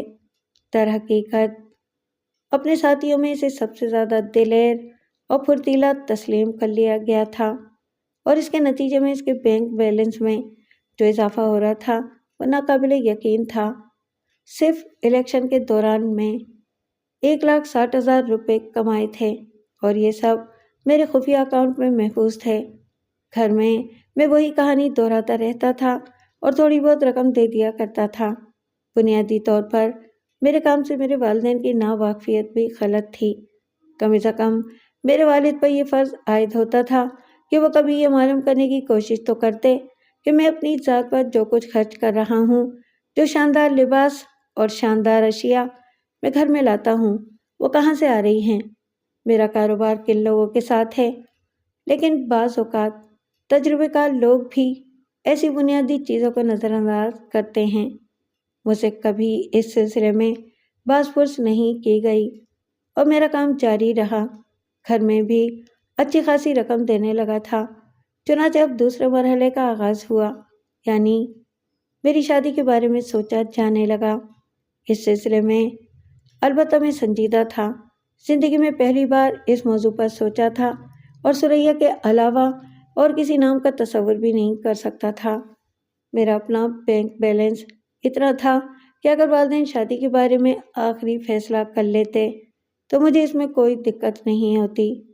بے شک وسیم رانا دوسری لائن کا آدمی تھا، لیکن نہ جانے کیوں آج تک میں اس کے ساتھ کسی ایسے کام میں ملوث نہیں ہوا تھا جس سے سریا کی حق تلفی ہوتی۔ البتہ برائیوں میں ایک برائی میں نے اور اپنا لی تھی۔ کبھی کبھی وسیم رانا کے ساتھ شراب کا دور چل جاتا تھا۔ وہ تو باقاعدہ کوئی کام کر کے جشن مناتا تھا۔ اس جشن میں روشن خان اور فیروز بھی شریک ہوتے تھے، اور بعض اوقات کچھ ایسی لڑکیاں بھی جو مجھے کبھی پسند نہیں آتی تھیں۔ 1-2 بار میں نے وسیم رانا سے یہ بات کہی بھی کہ یہ لڑکیاں ہمارے لیے نقصان دہ ہو سکتی ہیں، تو وسیم رانا نے پستول پر ہاتھ پھیرتے ہوئے کہا، سارے امراض کا علاج یہ ہے گلفام، جہاں کوئی غلط حرکت دیکھو ایک کارتوس ضائع کر دو، سوچنے کی ضرورت ہی نہیں۔ یہی میرا اصول ہے۔ قتل و غارت گری اب ہمارے لیے بے معنی چیز ہو کر رہ گئی تھی۔ وسیم رانا پروگرام بناتا تھا اور ہم اس پر عمل کر ڈالتے تھے۔ چنانچہ الیکشن کے خاتمے کے بعد جب آمدنی کا یہ ذریعہ ختم ہوا تو پھر وہی پرانا کام شروع ہو گیا۔ ہم نے کئی ڈاکے ڈالے، بینکوں سے چلنے والی ویگنوں کا تعاقب کیا اور فیکٹریوں میں جانے والی تنخواہوں کو لوٹ لیا۔ اگر کسی نے مداخلت کی تو اسے زندگی سے محروم کر دیا اور اگر خاموشی سے کام بن گیا تو رعایت کر ڈالی۔ یہ سب کچھ بڑی کامیابی کے ساتھ جاری تھا۔ کئی بڑے لوگوں سے تعلقات ہو گئے تھے، گو ان کا ذریعہ وسیم رانا ہی تھا، اور میں نے کبھی براہ راست کسی بڑے آدمی سے رابطہ نہیں قائم کیا تھا، لیکن ہمارے 4 رکنی گروپ کو اچھی طرح پہچانا جاتا تھا اور ہمارے شناسہ ہم پر اعتماد کرتے تھے اور بعض اوقات اپنے اہم ترین مسئلے ہمارے سپرد کر دیا کرتے تھے۔ اس طرح ہمیں ان کی پشت پناہی بھی حاصل ہو گئی تھی۔ الیکشن میں ہم نے جس کے لیے کام کیا تھا اسے مکمل کامیابی حاصل ہوئی تھی اور اب وہ ہمارا پشت پناہ تھا۔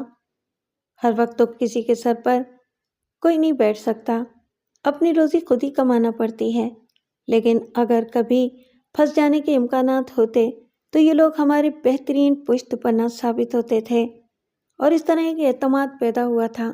والدین نے جب خاندان کی احمق لڑکیوں کی فہرست بنانا شروع کر دی اور ان میں سے سب سے زیادہ حسین لڑکی کو تلاش کیا جانے لگا تو میں نے زبان کھول دی۔ شادی میں اپنی پسند کے مطابق کروں گا، آپ لوگ اس سلسلے میں کاوش نہ کریں۔ پوچھا گیا کہ میری پسند کون ہے تو میں نے ثریا کا نام لے دیا۔ ناصر حیات صاحب کے بارے میں پوری تفصیلات بتا دیں اور پھر دوسری ملاقات پر ثریا کو بھی اس سلسلے میں اطلاع دے دی گئی۔ وہ مسکرا دی تھی۔ والدین پرانی روایتوں کے تحت رشتہ لے کر ثریا کے گھر پہنچے۔ ناصر حیات نے کسی قدر سرد مہری سے ان کا استقبال کیا اور پھر میرے بارے میں تفصیلات معلوم کرنے لگے۔ انہوں نے یہ پوچھا کہ میں کیا کرتا ہوں۔ جواب میں والد صاحب نے یہی بتایا کہ میں پرائیویٹ طریقے سے اشیاء سپلائی کرتا ہوں۔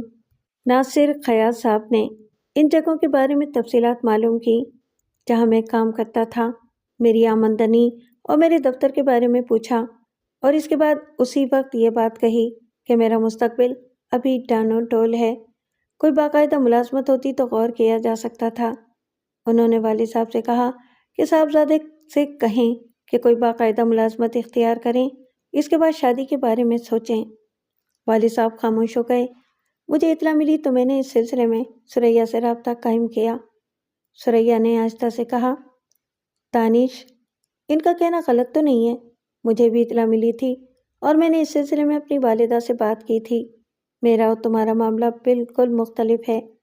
میں جانتی ہوں کہ تم کیا ہو، لیکن ہمارا ایک چھوٹا سا خاندان ہے اور ایسے موقع پر لوگ چھان بین کرتے ہی ہیں۔ تم یوں کرو، جلد بازی کی ضرورت نہیں ہے، پہلے اپنے لیے ایک اچھا مستقبل تلاش کرو، اس کے بعد میرے بارے میں سوچو۔ ثریا، میں صرف ایک بات جانتا ہوں کہ میں تمہیں اسی معیار کے ساتھ رکھ سکتا ہوں جو تمہارا اپنا ہے، اور یقیناً تمہیں کوئی تکلیف نہیں ہوگی۔ یہ بات صرف میں جانتی ہوں دانش، لیکن دوسروں سے یہ بات منوائی نہیں جا سکتی۔ تو پھر میرے ساتھ کورٹ چلو اور مجھ سے نکاح کر لو، میں نے اپنی فطرت کے مطابق کہا، اور ثریا مجھے عجیب سی نگاہوں سے دیکھنے لگی، پھر بولی، واہ، یہ کیا بات ہوئی؟ مجھے اپنے والدین سے نفرت تو نہیں ہے دانش، اور نہ ہی میں زمانہ قدیم کی لیلا ہوں کہ آنکھیں بند کر کے مجنوں مجنوں کی گردان شروع کر دوں۔ یہ زمانہ مختلف ہے، ہم لوگوں کو صرف جذبات سے نہیں سوچنا چاہیے، مستقبل بھی ہوتا ہے ہمارا۔ میرا خاندان عزت دار خاندان ہے، میرے والدین نے مجھے بڑی چاہت سے پالا ہے، صرف اپنے جذبات کے لیے میں ان لوگوں کے چہرے ہمیشہ کے لیے سیاہ کر دوں؟ تم سے یہ امید نہیں تھی۔ اپنے آپ کو سنبھالو دانش، تمہاری سوچ میرے معیار کے مطابق نہیں ہے۔ میں نے خونی نگاہوں سے ثریا کو دیکھا۔ میری نگاہوں میں اقرار کا جو معیار ہے ثریا، اگر تمہیں اس کی تفصیل بتا دوں تو زندگی بھر افسوس کرتی رہو گی، میں نے دل میں سوچا۔ ثریا نے نہایت بے رخی سے مجھے آخری جواب دے دیا تھا اور کہا تھا کہ اگر میں اسے حاصل کرنا چاہتا ہوں تو تمام تر اخلاقی اقدار کے ساتھ عزت و احترام کے ساتھ اسے اس کے والدین کی مرضی کے مطابق حاصل کروں، ورنہ وہ میرا ساتھ نہیں دے سکے گی۔ میں واپس چلا آیا تھا۔ وسیم رانا کو ایک کام کرنا تھا۔ ہم سب لوگ تیار ہو گئے تھے، لیکن میرے ذہن پر بوجھ سا طاری تھا۔ اس نے مجھ سے سوال کیا، کیا بات ہے گلفام، بیمار ہے کیا؟ نہیں یار، وہ صورت ہی نظر نہیں آ رہی، یاروں سے چھپائے گا؟ نہیں وسیم، ایسی کوئی بات نہیں ہے۔ دیکھو دوست، ہم لوگ پاؤں کے ناخن سے لے کے سر کے بالوں تک ایک دوسرے پر کھلے ہوئے ہیں۔ دل میں اگر یہ تصور بھی آ جائے کہ ہم ایک دوسرے سے پوشیدہ ہیں تو اعتماد ختم ہو جاتا ہے۔ بتا کیا بات ہے؟ اور میں نے وسیم رانا کو پوری کہانی سنا دی، الف سے لے کر یہ تک۔ وسیم رانا مجھے دیکھتا رہا، پھر اس نے تلخ لہجے میں کہا، آج کا پروگرام کینسل۔ میں اچھل پڑا۔ کیوں؟ اس لیے کہ تو نے ہمارے اعتماد کو ٹھیس پہنچائی ہے اور ہمیں تاریکی میں رکھا۔ یار کوئی ایسی اہم بات تو نہ تھی؟ یہ سب اصولوں کے خلاف ہے۔ وسیم رانا واقعی سنجیدہ ہو گیا تھا۔ بوتل کھل گئی، ہم لوگ جام لنڈھاتے رہے اور وسیم رانا نے کہا، لعنتیں تجھ پر، لعنتیں مجھ پر کہ میں آج تک تیری صحیح تربیت نہ کر پایا اور تو نے اپنے آپ کو نہیں سنبھالا۔ احمق، عورت ہاتھ کا میل ہوتی ہے، سمجھا؟ میں نے محاورہ ذرا سا بدل دیا ہے، لیکن احمقوں کا ایجاد کرتا محاورہ ذرا دوسرا ہے۔ دولت تو ہاتھ کا میل ہوتی ہی ہے، لیکن اور بھی ایسی بہت سی چیزیں ہیں جن پر تکیہ نہیں کیا جا سکتا۔ کیا ضرورت ہے تجھے شادی کرنے کی؟ وہ تیری پسند ہے نا؟ اسے حاصل کر اور اس کے بعد پھول چاہ۔ نہیں دوست، ابھی نہیں۔ شادی کر لیتا تو زندگی میں ٹھہراؤ آ جاتا، اور ٹھہراؤ موت کا نام ہے، اور ہم موت دینے والے ہیں، موت قبول کرنے والے نہیں، سمجھا؟ میں جو کچھ کہہ رہا ہوں تجھے وہی کرنا ہے، سمجھ لے اچھی طرح۔ اور وسیم رانا مجھے سمجھاتا رہا۔ کچھ ایسی بددلی ہو گئی تھی ثریا کی طرف سے میرے دل میں کہ وسیم رانا کی باتیں میرے دل میں اترتی چلی گئیں، اور پھر وہ رات ثریا کی زندگی کے لیے بھیانک ترین رات تھی۔ بیت المکرم کے پیچھے ناصر خیاط صاحب کے گھر میں داخل ہونے میں مجھے کوئی دقت پیش نہیں آئی۔ میرے چہرے پر نقاب تھا اور ثریا کی خوابگاہ کے دروازے اتنے مضبوط نہیں تھے کہ میرا راستہ روک سکتے۔ میں نے ثریا کی گردن پر ہاتھ رکھ دیا، پستول کی نال اس کی پیشانی سے چپکا دی، اور اس کے بعد ثریا کی خاموش سسکیوں کے علاوہ اور کوئی آواز کمرے میں نہ رہی۔ میں نے اسے پامال کر دیا تھا، میں نے اس سے انتقام لے لیا تھا۔ اس نے میری شخصیت سے انحراف کیا تھا، اس نے اپنا مستقبل مجھ سے الگ کر لیا تھا۔ مشورہ دے رہی تھی مجھے کہ اس کے حصول کے لیے مجھے کتنا لمبا راستہ اختیار کرنا ہے۔ میں نے سب کچھ چھین لیا تھا اس سے۔ کیا سمجھاتا اپنے آپ کو؟ شراب کا ہلکا سا سرور مجھ پر طاری تھا اور میں فاتحانہ نگاہوں سے اسے دیکھ رہا تھا۔ اب اس میں کچھ باقی نہیں رہ گیا تھا۔ وہ اپنی قیمت لگانے کے قابل نہیں رہی تھی کیونکہ میں نے اسے بے قیمت کر دیا تھا۔ دل کے ایک گوشے میں ایک خیال اور بھی تھا کہ بعد میں اسے کہوں گا کہ اگر وہ اپنے پامال وجود کو میرے حوالے کرنا چاہے تو کر دے۔ یہ کوئی نہیں جان سکے گا کہ وہ کون تھا، یہ کوئی نہیں جان سکے گا کہ وہ کون تھا جس نے اسے پامال کیا۔ لیکن وقت کچھ اور ہی کہہ رہا تھا۔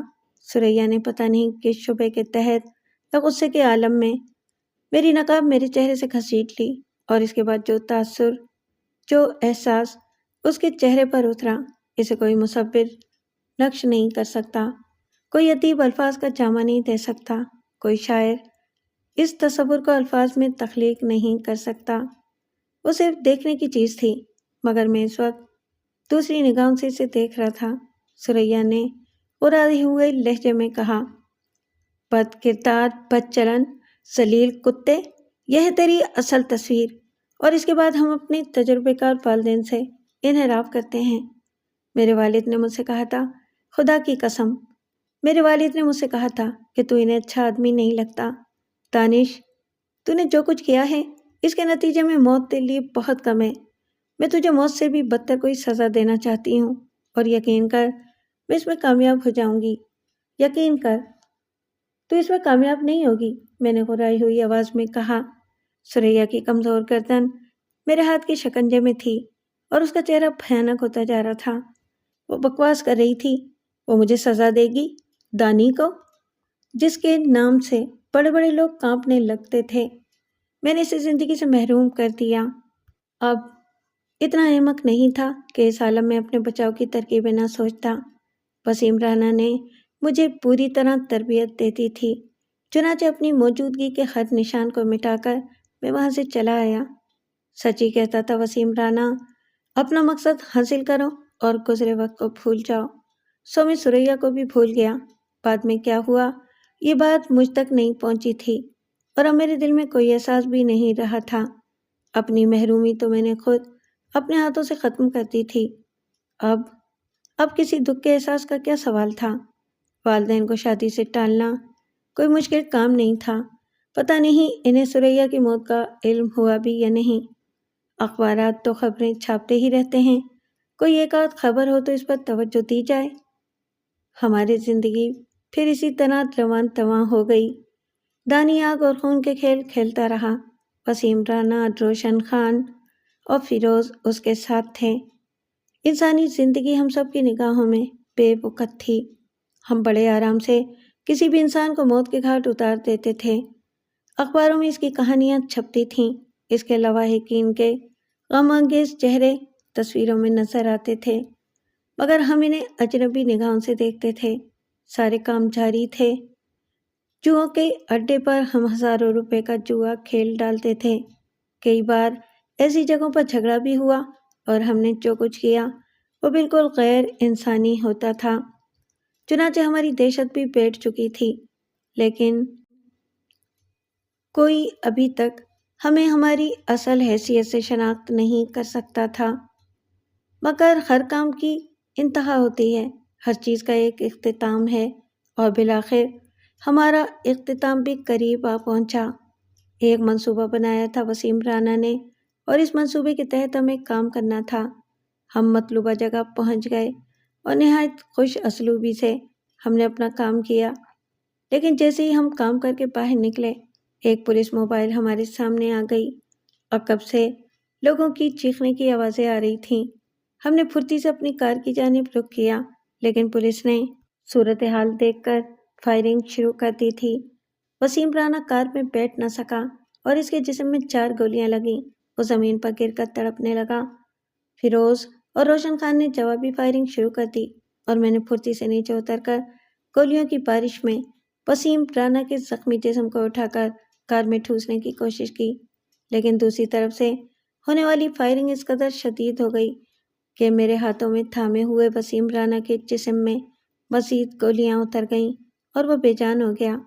اس کے باوجود اگر میں بہادری دکھانے کی کوشش کرتا تو دوسرا شکار میں ہی ہوتا۔ پھر فیروز کی پشت میں بھی گولی لگی اور روشن خان بھیجی ہوئی آواز میں چیخا، نکل چلو یہاں سے ورنہ سب مارے جائیں گے، نکل چلو دانش، نکل چلو۔ اور میں نے کار کا اسٹیئرنگ سنبھال لیا، لیکن آج تقدیر ساتھ نہیں تھی۔ آج سارے اعمال نامے کھل گئے تھے۔ موبائل ہمارے پیچھے لگ گئی اور اس نے غالباً دوسری گاڑیوں کو بھی اطلاع دے دی۔ چنانچہ جب ہم ایک چوراہے سے مڑے تو 2 اور موبائل گاڑیاں ہمارے پیچھے چل پڑیں۔ وہ ہم پر فائرنگ بھی کر رہے تھے، اور میں نے فیروز کو بھی دم توڑتے ہوئے دیکھا۔ روشن خان وحشت بھرے لہجے میں بولا، وہ سامنے جو فلیٹ نظر آ رہے ہیں اس سمت گاڑی موڑ دو دانش، زندگی بچانے کا یہی ایک طریقہ ہے۔ اور ہم نے اچانک گاڑی اس سمت موڑ دی۔ موبائل گاڑیاں جھونک میں آگے نکل گئی تھیں، لیکن فوراً ہی پلٹ کر انہوں نے بھی فلیٹوں کی جانب رخ کیا۔ البتہ اس دوران ہم وہاں پہنچ چکے تھے۔ روشن خان نے تو چلتی گاڑی ہی سے چھلانگ لگا دی تھی اور لڑکتا ہوا دور چلا گیا تھا۔ میں نے گاڑی ایک دیوار سے دے ماری، تاہم میں باہر نکلنے میں کامیاب ہو گیا تھا، اور اس کے بعد بحالت مجبوری مجھے ایک ایسے فلیٹ میں پناہ لینی پڑی تھی جس میں 2 عورتیں اور ایک بوڑھا آدمی موجود تھا۔ میرے پاس بہترین اسلحہ تھا، اور میں اس اسلحے کے بل پر ان تینوں کو غسل خانے میں بند کر کے پولیس سے باقاعدہ مقابلہ کرنے کے لیے تیار ہو گیا تھا۔ میری نشاندہی کر دی گئی تھی اور اس کے بعد پولیس مجھے وارننگ دینے لگی تھی، مگر میں اس طرح ان کے قابو میں نہیں آ سکتا تھا۔ میں نے نہ جانے کتنی دیر پولیس سے مقابلہ کیا، فلیٹوں میں سنسنی پھیلی ہوئی تھی اور میں مقابلہ کرتے ہوئے فرار کے منصوبے پر بھی غور کر رہا تھا۔ بالآخر میں نے ایک جگہ منتخب کر لی۔ پہلی منزل کے فلیٹ سے اس جگہ کودنا تھا جہاں الیکٹرک ہاؤس بنا ہوا تھا۔ الیکٹرک ہاؤس کی چھت سے آدھے کی دیوار پھلانگ کر دوسری جانب اور پھر وہاں سے فرار کی کوشش، اور جیسے ہی مجھے موقع ملا میں نے اس پر عمل کیا، لیکن وہ رہنما پتھر میرے آڑے آیا اور میں اسے الجھ کر گر پڑا۔ تبھی پولیس مجھ پر حاوی ہو گئی اور مجھے گرفتار کر لیا گیا۔ روشن خان البتہ فرار ہونے میں کامیاب ہو گیا تھا۔ وہ کہاں گیا اس بارے میں کچھ نہیں معلوم ہو سکا۔ میں نے 8 پولیس کانسٹیبلوں کو زخمی کیا تھا، 3 گھنٹے تک ان سے خونریز مقابلہ کیا تھا۔ کسی رعایت کا تو کوئی تصور بھی نہیں کیا جا سکتا تھا۔ پولیس لاک اپ میں مجھ سے میرے بارے میں معلومات حاصل کی گئیں اور میں تھانہ انچارج کو مسکراتی نگاہوں سے دیکھتے ہوئے بولا، تم نے مجھے پولیس مقابلے میں پکڑا ہے انسپکٹر؟ جو کارروائی کرتے ہوئے اور تم کرتے ہو اپنے طور پر خاموشی سے کرتے رہو، مجھ سے فضول باتیں کرنے کی کوشش مت کرنا، کوئی ایسی حرکت مت کرنا انسپکٹر کہ تمہارے بعد تمہارے اہل خاندان کو دیکھ کر تروتی بھات رو پڑیں۔ انسپکٹر میرے ان الفاظ سے گھبرا گیا تھا، لیکن مسئلہ کچھ نہیں تھا، صورتحال واضح تھی، چنانچہ مجھ پر مقدمہ قائم ہو گیا۔ میرے بارے میں جس قدر بھی تفتیش پولیس کر سکتی تھی اس نے کی۔ میرے اہل خاندان بھی تھانے پہنچ گئے، وہ سب حیران تھے، لیکن کوئی میرے لیے کچھ نہیں کر سکا اور مجھ پر مقدمہ چلنے لگا۔ میں خاموش رہتا تھا، کسی سوال کا کوئی جواب نہ میں نے لاک اپ میں دیا تھا اور نہ تھانہ عدالت میں، نہ وکیل کے سامنے۔ لیکن جب وکیل مجھ سے بحث کرتے تھے تو میں انہیں مذاق خیز نگاہوں سے دیکھتا تھا۔ پھر ہمارے ایک سرپرست کا پیغام مجھ تک پہنچا۔ وہ مجھے اس مشکل سے نکالنا چاہتے تھے اور جن وکیل صاحب کو انہوں نے میرے لیے متعین کیا وہ بہت بڑی حیثیت کے مالک تھے۔ انہوں نے مجھے ایسے ایسے گر سمجھائے کہ کیس کا رخ بدلنے لگا، میرے لیے حالات بہتر ہونے لگے اور میرے اہل خاندان کے چہروں پر خوشی اور سکون کے آثار نظر آنے لگے۔ عدالت کی کارروائی بالکل بدل چکی تھی اور میرے خلاف جتنے الزامات تھے رفتہ رفتہ شبہ کا شکار ہو کر اپنی اصل حیثیت کھوتے جا رہے تھے، اور امکان تھا اس بات کا کہ شاید میں اس مقدمے سے بری ہو جاؤں۔ میرے لیے نہ جانے کہاں کہاں سے کوششیں ہو رہی تھیں۔ میرے سرپرست مجھے زندہ رکھنا چاہتے تھے کیونکہ آئندہ الیکشن میں بھی انہیں مجھ سے کام لینا تھا۔ چاروں طرف سے میرے لیے کوششیں ہو رہی تھیں اور یقیناً میرے والدین اس بات پر حیران ہوں گے کہ میرے تعلقات کہاں سے کہاں تک ہیں۔ میرے والد تو ساری زندگی معمولی سی ملازمت کے سوا اور کچھ نہیں کر سکے تھے، لیکن ان حالات سے وہ خوش تھے، میرے بچ جانے کے امکانات پیدا ہو گئے تھے۔ ان سب کے مرجھائے ہوئے چہروں پر زندگی دوڑنے لگی تھی۔ 14 اگست آ گیا، جیل میں بھی خوشیاں منائی گئیں۔ قائد اعظم، علامہ اقبال، لیاقت علی خان، تحریک پاکستان کے تینوں لیڈروں کے بارے میں تقاریر سنائی گئیں، اور یہ رات دن نہ جانے کیوں بھاری پڑ گئے۔ اس رات دل کے نہ جانے کون کون سے گوشے کھل گئے۔ پاکستان لاکھوں قربانیوں کا ثمر، اور میں مجھ جیسے اپنی زمین کے ناسور، اپنوں کے سکون چھیننے والے، اپنوں کو زندگی سے محروم کرنے والے۔ میں کہاں چلا گیا تھا؟ اپنی ذات کے لیے، صرف اپنے لیے سب کو بھلا دیا تھا۔ لاکھوں شہریوں نے اپنا لہو بہایا تھا اس پاکستان کے لیے۔ تب محبت و اخوت کے راستے تعمیر ہوئے تھے اور ہم نے ان راستوں کو لہو رنگ بنا دیا تھا، صرف لمحاتی خوشی کے لیے۔ نہیں دانی، تم مجرم ہو، تمہیں سزا ملنی چاہیے۔ کوئی عدالت تمہیں معاف کر دے، لیکن ضمیر کی عدالت تمہیں مجرم قرار دیتی ہے۔ تم پاکستان کے لیے دیمک ہو، خون ہو، تمہیں ختم ہو جانا چاہیے۔ تم پاکستان دشمنوں کے ہاتھوں کو مضبوط کر رہے ہو، ان کی خواہشات کی تکمیل کر رہے ہو۔ تم نے وطن کا پیار کھو دیا ہے، تم نے کشمیر کے سبزہ زاروں میں آزادی کی بقا کے لیے بہتے ہوئے خون کے دریا نظر انداز کر دیے ہیں۔ فیصلہ ہو گیا۔ ضمیر کے دروازے کھلے تو کوئی دروازہ بند نہ ہو سکا۔ بعد میں نے عدالت کا فیصلہ بدل دیا، اپنے جرم کا اقرار کیا، اور عدالت کے لیے یہ فیصلہ کرنا مشکل ہو گیا کہ مجھے کتنی بار موت کی سزا دی جائے۔ اجالا پھیل رہا ہے، روشنی کی پہلی کرن دانی کے لیے قبر کی تاریکیوں کا پیغام لائے گی۔ لمحے قریب آ رہے ہیں۔ سنتری کہتے ہیں، خدا کو یاد کرو، اللہ کو پکارو۔ دل تو چاہتا ہے، مگر کس زبان سے اسے یاد کروں؟ میں انہیں کیسے بتاؤں کہ میں خدا سے شرمندہ ہوں، بہت شرمندہ ہوں۔